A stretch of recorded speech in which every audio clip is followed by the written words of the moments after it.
Hello friends, कैसे हैं आप सब। आइए एक बार फिर से आपका मोस्ट वेलकम है बीकानेर की रसोई में। और आज मैं आपके साथ फिर से शेयर करने जा रही हूँ घी की रेसिपी। घी निकालने का सबसे आसान तरीका। और आज सबसे आसान तरीका सर्दियों में घी निकालने का। जैसा कि आजकल विंटर सीज़न है और ऐसे में घी निकालना बड़ा मुश्किल हो जाता है। कई बार तो हम सुबह से शाम तक लगे रहते हैं लेकिन हमारा घी नहीं निकल पाता। तो आज देखिए मैं आपको बता रही हूँ बिल्कुल आसान तरीका। जब आपका मन करे आप तुरंत घी निकाल सकते हो। इसके लिए मैंने मलाई को फ्रिज में स्टोर कर रखा था। सर्दियों में फ्रीजर में स्टोर करने की ज़रूरत नहीं पड़ती। निकालो मलाई और फ्रिज में रख लो। इससे भी आपकी मलाई 8-10 दिन तक बिल्कुल फ्रेश बनी रहती है। और आजकल मैं ले रही हूँ गाय का दूध। तो भाई गाय के दूध में मलाई और घी सब कुछ कम निकलता है। हालांकि जितना मैं भैंस का दूध लेती थी 4 लीटर के आसपास, उतना ही मैं अब लेती हूँ। फिर भी इसमें घी और मलाई कम निकलती है। तो यहाँ पे मैंने इसको स्टोर किया हुआ था और ये 8-10 दिन की मलाई है। इसको मैंने रख दिया था फ्रिज से बाहर। ये मैं दोपहर के बाद निकाल रही हूँ और मैंने इसे सुबह ही फ्रिज से निकाल दिया था, जिससे इसका नॉर्मल टेम्परेचर आ जाता है। हमें इसमें गर्म पानी के इस्तेमाल की भी ज़रूरत नहीं है। कई बार होता है गर्म पानी डालते हैं तो मलाई ज़्यादा गर्म हो जाती है। तो इसलिए ऐसा रिस्क भी उठाने की ज़रूरत नहीं है। सिर्फ इसको फ्रिज में से निकाल के 4-5 घंटे के लिए बाहर छोड़ दो। सबसे आसान तरीका है ये। सुबह जैसे ही आप फ्रिज खोलते हो कुछ भी दूध वगैरह निकालने के लिए, तो साथ साथ मलाई भी निकाल के बाहर रख दो नॉर्मल। और ये 4-5 घंटे में नॉर्मल टेम्परेचर पे आ जाती है। फिर इसको किसी भी बड़े बर्तन में डाल लो। अब ये मैंने भी देखिए शिफ्ट कर लिया एक भगोने में। और अब इसको एक स्पून की सहायता से सिर्फ घुमाते रहो आप।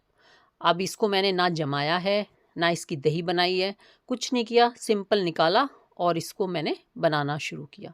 हालांकि जमा के भी बनाते हैं, बहुत सारे तरीके हैं जिससे हम घी निकालते हैं, पर यह भी सबसे सिंपल तरीका है। तो आप इस तरह से निकाल सकते हैं। अगर आपने रात को जमाया नहीं दही को, मलाई को, और आपको घी निकालना है आज, तो आप इस तरीके से इस्तेमाल कर सकते हैं। डायरेक्ट मलाई से आप घी निकाल सकते हैं। तो अगर ये नॉर्मल टेम्परेचर पे होगा मलाई आपकी, तो इस तरह से करते रहोगे ना आप, 10 से 12 मिनट में आपका ये मक्खन पूरा निकल आएगा। ये देख लिया आप कितने अच्छे से निकल चुका है ना सारा। और ये दूध अलग हो गया इसका। तो अब मैं इसी स्पून से एक साथ कर दूंगी इसको। मैं नॉर्मल ऐसे ही निकालती हूँ ज़्यादातर। कभी कभी मैं मिक्सी जार का इस्तेमाल करती हूँ अगर मेरे को इसमें से मट्ठा निकालना होता है। लेकिन ये मलाई है 8-10 दिन की, तो इसका मट्ठा पीने को मन नहीं करेगा, क्योंकि उसमें थोड़ी सी स्मेल आने लगती है। भैंस के दूध में नहीं आती। गाय के दूध में मैंने नोट किया है कि कुछ दिन, अगर 8-10 दिन का दूध होता है ना, तो फिर उसमें अजीब सा कुछ लगता है, पीने में अच्छा नहीं लगता। तो मेरे को इसमें पीने के लिए इस्तेमाल नहीं करना था, इसीलिए मैंने आज डायरेक्ट मलाई में से निकाला है। और अब ये मक्खन निकल चुका है, तो इसको 2-1 बार पानी से धो धो के हम सारा दूध इसका निकाल देंगे। तो इस तरह से मैंने ये सारा दूध निकाल दिया है। अब अगर ये मलाई फ्रेश हो या अच्छी, मतलब 2-4 दिन की मलाई है, तो हम इस दूध से पनीर बना सकते हैं। पर जैसा कि मैंने बताया ये 8-10 दिन की मलाई है, तो इसमें मेरे को इतना अच्छा टेस्ट नहीं आएगा पनीर में। तो मैं क्या करूँगी, इसको बिल्कुल पनीर वगैरह के लिए इस्तेमाल आज नहीं करने वाली। बस इसको हम पहले मक्खन को धो लेते हैं अपने को अच्छे से। तो यहाँ पे ये बिल्कुल साफ सा पानी आ जाता है इसमें। इसको करने से ये फ़ायदा है, अगर आप इसको अच्छे से धोएंगे ना, तो इससे ये होगा कि आपका जो घी है वो जल्दी निकलेगा। और उसमें जो बाद में बच जाता है ना, इसकी खुरचन जिसे कहते हैं, वो बहुत कम निकलेगा। यानी जिसे मलाई की खुरचन बोल सकते हैं, वो बहुत कम निकलेगी। तो यानी आपका घी बिल्कुल साफ़ सुथरा निकलेगा। और अब मैंने घी को रख दिया है गरम होने के लिए गैस पे। अभी तो इसको गरम करना है, तो आप इसको तेज़ आंच भी कर सकते हो। तो यहाँ पे इसको जल्दी से चला के पिघला लेते हैं हम, ताकि काम हमारा फटाफट हो जाए। तो 1-2 मिनट में हमारा ये जो मक्खन था ये पूरा पिघल जाएगा। और आज मैं सिर्फ इसको पिघलाने का काम करूँगी।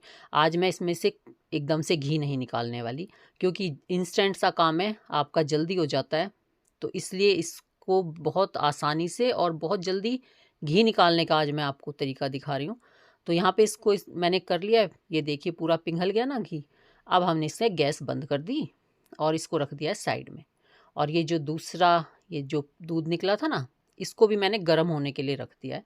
इसको हम हल्का गर्म करेंगे और इसमें दही का खट्टा लगा के इसकी दही बना देंगे। हाँ, आप ये सोच रहे हो ये दही मैं पीने के लिए इस्तेमाल नहीं करूँगी आज, क्योंकि ये मैंने बोला पहले ही कि ये पुरानी दही मलाई है, तो मैं इसका पीने में इस्तेमाल नहीं करने वाली। मैं इसका इस्तेमाल करूँगी पौधों के लिए। हाँ जी, ये बहुत ही अच्छा पेस्टिसाइड बनता है। आप लोग इसे ट्राई करके देखना। अगर आपके पास पुराना मट्ठा है, पुरानी दही है, तो आप उसका मट्ठा बना के पेड़ पौधों में डालना। आपको दिखाऊंगी मैं ये कितनी अच्छी दही बन के तैयार होगी। और ये जो पिघला हुआ घी था, ये बड़े भगोने में है थोड़ा सा, तो मैं इसको शिफ्ट कर लिया है थोड़े छोटे भगोने में, और इसमें और पानी डाल के मैं इसको धो के पानी डाल के इसको फ्रिज में रखूँगी। अब मैंने इसमें पानी डाल दिया है, देखो पूरा भर दिया है, ताकि भरने से क्या है इसके अंदर जितनी भी वो मट्ठा या कुछ भी होगा ना, वो सारा बाहर आ जाएगा। अब आप इसमें यही ट्रिक भी इस्तेमाल कर सकते हैं कि इस तरह से आप गिलास रख सकते हैं पानी का भर के। इससे आपको इसके अंदर का पानी निकालने में आसानी रहती है। लेकिन मेरा ये जो बर्तन है ये बिल्कुल फ्लैट नहीं है, ये थोड़ा सा गोल है, तो ये गिलास मेरा जाता है बीच में। अब बीच में रखने से कोई फ़ायदा नहीं है इसका, तो इसलिए मैं इसको ऐसे ही फ्रिज में रखूँगी। अगर ये गिलास साइड में होता है ना, उससे तो हमें फ़ायदा रहता है, लेकिन अब साइड में तो ये आ नहीं सकता क्योंकि मेरा बर्तन थोड़ा सा फ्लैट नहीं है, गोलाई लिए हुए हैं किनारी, इसलिए मैंने इसको नहीं रखा। और अब मैंने इसको फ्रिज में रख दिया था 1 दिन के लिए, यानी ये मैंने शाम के टाइम में निकाल रही हूँ ना, तो अगले दिन सुबह मैंने ये वीडियो बनाई थी। तो यहाँ पे देखिए मैंने किनारी पे से थोड़ा सा घी निकाल लिया अलग, और ये हो गया है होल, और इसमें से ये सारा पानी अब बाहर निकाल देंगे हम। ये देखो आप सारा पानी निकल जाएगा इसमें, सारा जो मट्ठा वगैरह कुछ भी है ना सब बाहर आ जाता है। अब यहाँ पे थोड़ा सा ठंडा पानी डाल के आप इसको धो भी सकते हैं मक्खन को, और मतलब घी है, अब तो ये मक्खन नहीं है, इसको धो के भी आप इसमें से निकाल सकते हैं। लेकिन मेरा इतना सारा पानी मैंने डाला था कि सारा निकल चुका है बाहर इसका मट्ठा, और अब इसमें थोड़ा बहुत घी आ जाता है, तो वो भी हम ऊपर से उतार लेंगे। चलिए जी, ये तैयार हो गया है, और मैं आपको ये दही भी दिखा देती हूँ। देखो कितनी बढ़िया दही हमारी तैयार हुई है, ये देखिए गाढ़ी दही बनी है फर्स्ट क्लास। तो अब मैं इसका बना दूंगी मट्ठा, और मट्ठा बना के मैं इसको 2-3 दिन के लिए ढक के रख दूंगी बाल्टी में पानी डाल के, और फिर इसका हम इस्तेमाल करेंगे। नींबू के पौधों में तो मैं ज़रूर करने वाली हूँ। बोलते हैं अगर आप मट्ठा नींबू के पौधों में डालो ना तो बहुत अच्छे नींबू आते हैं उस पर। और बाकी सारे जितने भी मेरे किचन गार्डन में लगे हुए हैं ना, फल वाले फ्रूट्स वाले पौधे, सब में मैं इसका ये खाद बना के डाल दूँगी। तो ये पीने के लिए तो नहीं है, लेकिन ये बहुत ही अच्छा इस्तेमाल इसका हो जाएगा आज। तो चलो इसको तो रख देते हैं, और अब अपना घी बना लेते हैं। तो यहाँ पे मैंने घी को चढ़ा दिया है गैस पे, और अब अगर आपको घी को बनाना है दानेदार, तो यहाँ पे आपको गैस बिल्कुल सिम रखनी है। अगर आप इसको सिम गैस पे बनाएंगे तो आपका घी दानेदार बनेगा। और जैसा कि मैंने बताया, ये जो मलाई है ये 8-10 दिन की है, तो इसमें कई बार होता है, वैसे मैंने नोट किया है जब मैं भैंस का दूध लेती थी ना, उसमें बिल्कुल नहीं आती थी स्मेल, लेकिन गाय के दूध में 8-10 दिन में मलाई में एक अजीब सी सुगंध आने लगती है। तो मैंने यहाँ पे डाल दी हैं 2 से 3 इलायची। इससे क्या है, आपके घी में बहुत अच्छी खुशबू आती है। और अगर इलायची नहीं डालनी तो 2-3 लौंग डाल दो। लौंग डालने से घी में अगर गैस वगैरह की दिक्कत है ना, वो भी ठीक रहती है, और घी में एक अच्छी सी सुगंध भी आती है।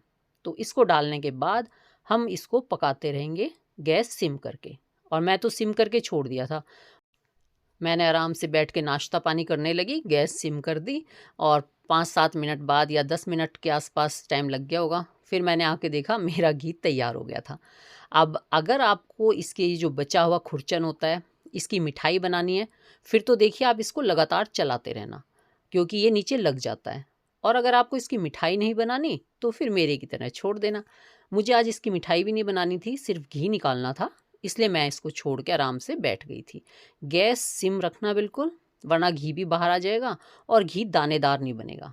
जब हम गैस सिम पे घी को पकाते हैं ना, तो हमारा घी बहुत अच्छा दानेदार तैयार होता है। और ये देखिए कितना सारा घी मेरा निकल गया है 8 से 10 दिन की मलाई में।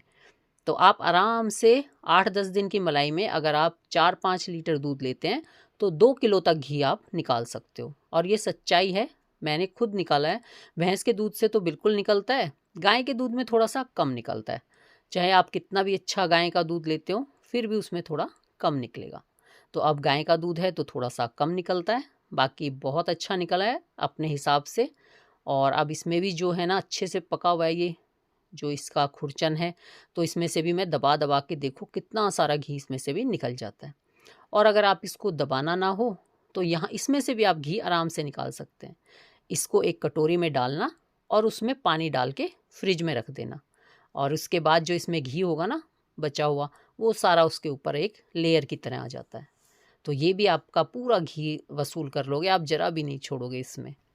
देखिए घी निकालने के आप बहुत सारे तरीके देखते हैं, उसमें डालने के लिए बहुत सारी चीज़ें भी आप देखते हैं, लेकिन सच्चाई तो यही है कि अगर आप दूध ज़्यादा लेते हैं, उस पे मलाई अच्छी आती है, आप मोटी मलाई के लिए जो ट्राई करते हैं वो कर सकते हैं, तो आपका घी ज़रूर ज़्यादा निकलता है। अदरवाइज़ किसी भी उससे घी डबल नहीं निकलता, घी उतना ही निकलेगा जितना आप दूध लेते हैं। तो मैं दूध ज़्यादा लेती हूँ तो थोड़ा ज़्यादा निकल जाता है, कम लेते हैं तो कम निकलता है। लेकिन ये घी बिल्कुल प्योर है, घर का है और बहुत ही अच्छी खुशबूदार घी निकलता है। तो चाहे आप कितना भी दूध लेते हो, आप मलाई तो ज़रूर निकाल सकते हैं उस पे से और घी भी बना सकते हैं। तो घर का घी बनाओ, बहुत ही अच्छा दानेदार और शुद्ध घी बनेगा। और ये घी जम गया था और देखिए कितना दानेदार ये घी तैयार हुआ है। ये मैंने आपको जमा हुआ इसलिए दिखाया कि अगर आप गैस सिम पे पकाते हो तो बहुत अच्छा दाना आपके घी में निकल के आता है। तो आपको मेरी ये वीडियो कैसी लगी बताना भी ज़रूर, और अगर वीडियो अच्छी लगी हो तो लाइक, सब्सक्राइब और शेयर भी ज़रूर करना। चलिए जी, आप लोग भी थोड़ा दूध लें या ज़्यादा लें, अपना घी बनाने की तैयारी शुरू कर दें। हम लोग फिर मिलेंगे किसी नई वीडियो में नई रेसिपी के साथ। तब तक take care, bye bye, thank you for watching. हर हर महादेव।